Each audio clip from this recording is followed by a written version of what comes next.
Now, in a related matter, the Ghana Irrigation Development Authority, they've defended the $12 million pay to contractors undertaking the Pwalugu Multipurpose Irrigation Dam Project. GIDA, in a statement, said the payment formed part of the contract terms that required the contractor, Power Construction Corporation of China, to be paid a total of $11.9 million as mobilization fee once the contractor could provide advance payment guarantee from a reputable bank. Already, the minority in Parliament, they've taken a decisive stance, led by the ranking member on the Mines and Energy Committee, John Jinapor.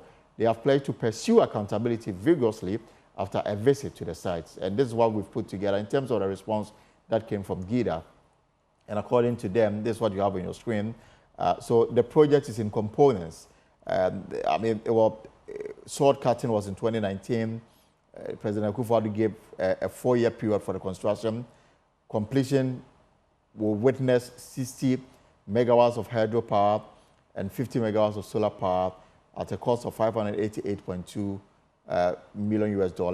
Also, the second component, irrigation infrastructure for farming activities within the enclave. And we are told that upon completion, the impacts will be felt in 7 regions. Now, the project was awarded as 2 independent engineering, procurement, and construction contracts to Power Construction Corporation of China, that's Power China, and EPC, that's Power China, consisted of a detailed feasibility study and engineering construction, and all pre-construction activities are required before actual construction can start.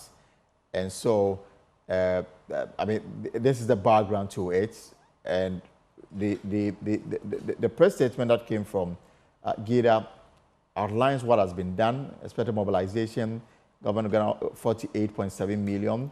After receiving advance payment guarantee, what government paid was $11.94, and they provided work done that warranted the payment of this $11.94 million to the company, that's the Chinese company that's undertook this project, Power China. And mobilization to site started in 2021. A major output of the project design has been submitted by EPC to contractors to GIDA. This is also according to their statement. And from what they are communicating to the public, what the contractor has done so far include 5.2 kilometers access road of the main Sareba Pesempe road to the contractor's camp. 4 kilometers on site in and around the camp road have been completed. They've also done 10 blocks of building, 100 rooms as site offices, construction area, main structures completed, except for water, electricity installation. This, according to the statement, what have been done so far. The initial finance was $2 billion with Chinese state-run Sino Hydro Corporation Limited in September 2022, but it has stalled with government forced to fall on regular budget to finance. The government is seeking alternative sources of funding. EPC contractor has agreed to halt work on the project because funding is not coming as required, and so that's all. So payment of 11.9 was for mobilization according to GIDA per terms of contract and not final payment of work done. Again, payment was covered by a bank guarantee, face value in excess of payment made. And they say that contrary to claims that no work has been done, the contractor has delivered both pre-construction documents and some physical work. So how is the minority taking it? John Jinapor led some NDC members on the Mines and Energy Committee on the fact-finding mission at Pwalugu, and they came with a report. Now, there's this reaction. JJ, good to have you back on the pause. I don't know what your reaction to. The statement provides what's the reason why 11.9 million was paid. Does it sit well with you? Not at all. That even strengthens our issue and our determination to institute an inquiry. If you read the contract document, which is titled Government of the Republic of Ghana, Ministry of Food and Agriculture, and Agriculture, Engineering, Procurement, Construction for Pwalugu Irrigation Dam, the 125-page document indicates that government is to pay 12% as counterpart funding. Right. When we say 12% as counterpart funding, it means that at each stage, government will contribute 12%. The Chinese will contribute the remaining 88%. Because the Chinese government is contributing a huge chunk, they insisted that Power China should be the contractor that will undertake the work. So why would government of Ghana proceed to pay $12 million alone for this company to go and construct a donkey path and those substructures and then pack and leave? That is the first question.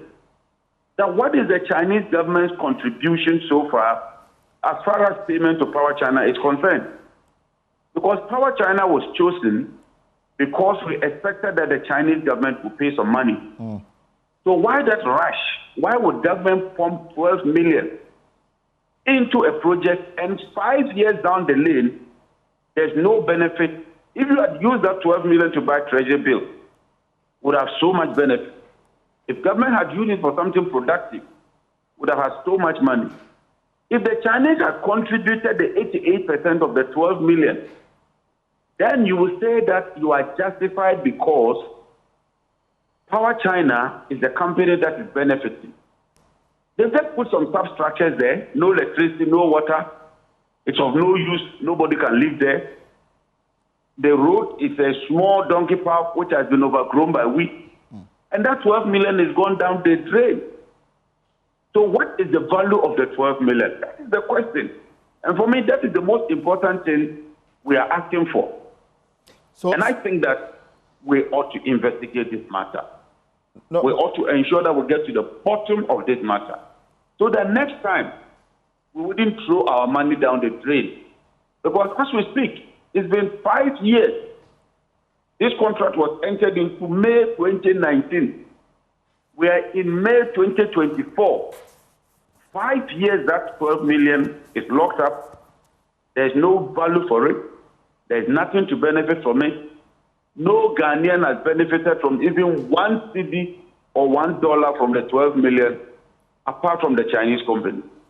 Look, we will get to the bottom of this matter. This even strengthens our resolution and our resolve to ensure that we investigate this matter.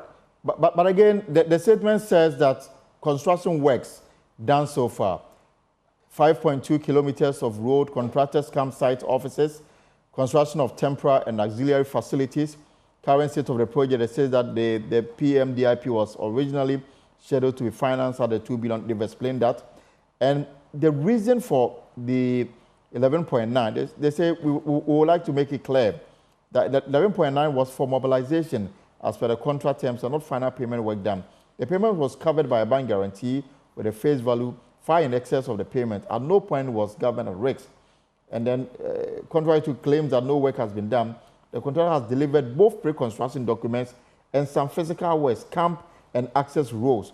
And they have provided pictures, including the area view of the contractor's camp, the contractor's workshop. I mean, they even have pictures of a select committee of the Agric in Parliament visiting this campsite. And they say that these are evidence backing the payment that is in question. And you still think that there's more questions than answers? More questions than answers. One, the contractor was supposed to build a dam. Is that not it? Yes. Has even 1 spoon of cement gone into the dam construction? No. All they claim they've done is that they were putting up a certain construction site, a temporary one. And I'm telling you that there's nobody there. The contractor has packed and left. The money is gone down the drain. What is the value of that money? So what is the value to Ghanaians from the 12 million? They should tell us. Nobody talked about government being at risk. What we are saying is that you have paid 12 million, it's gone down the drain. There's no benefit to Ghanaians. We saw that road. The road is overtaken by weed. In fact, that road is no more existent. If you go there, you can't even drive. We have to park and walk to that place. So it is a waste. The Chinese should have been made to contribute part of this 12 million. That is my point. that why would government of Ghana alone give the Chinese company that money when your counterpart funding is just 12%? When we say counterpart funding, it means that at each stage, both of you would contribute because you are the counterparty. And you paid the money in 2021 after COVID. You claim that when COVID happened, the money was not coming. Yes. So why would you go and pay that money to the Chinese? What was the assurance from the Chinese government that they will indeed give you the money, which led you to give your 12 million to a Chinese company?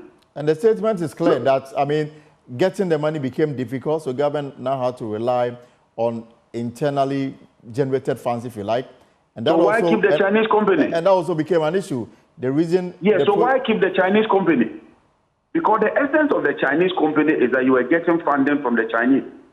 So when you decided that the funding was not forthcoming, and hence you will rely on internal funding, why did you not use Ghanaian companies? Why would you give that 12 million to a Chinese company? So where is the value for the 12 million? An access road to their camp, to the camp of the Chinese company, that is the value to Ghana. Is that what Ghanaians want? That you give your 12 million to a Chinese company to go and construct a path road to where the Chinese company intends to put up a temporary structure?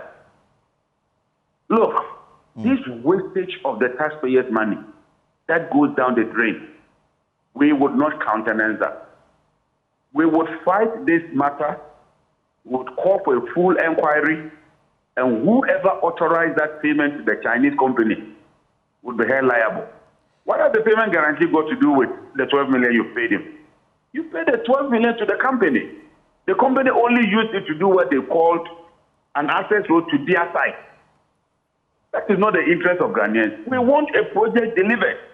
And when government realized that the Chinese were not forthcoming with the money, they had no business giving our taxpayers' money to a Chinese company only to go and put up a temporary structure and pack out of Ghana. We will pursue this matter. Let me read to you, perhaps this gives us a glimpse of what the future holds for this Pwalugu Dam. And it's this paragraph in the statement. The ministry statement says that the contractor has raised IPC's awaiting payment, that is further payment, pending the arrangement of the alternative source of funding outside the Ministry of Finance, Ministry of Food and Agriculture budgetary allocation. The EPC contractor has agreed to halt work on the project. This is to forestall some potential risks to the project. The weir for the irrigation and the hydropower dam must be constructed either in consonance, or the hydropower dam must lead the weir construction to prevent the irrigation infrastructure from being affected or destroyed by the flood. Thank you very much, my brother. They go to say that if not done concurrently, the irrigation infrastructure will be washed away from huge inflows often experienced during the Pwalugu Dam. So where did we go from? Are we going or we are staying? I don't understand. I need to pay.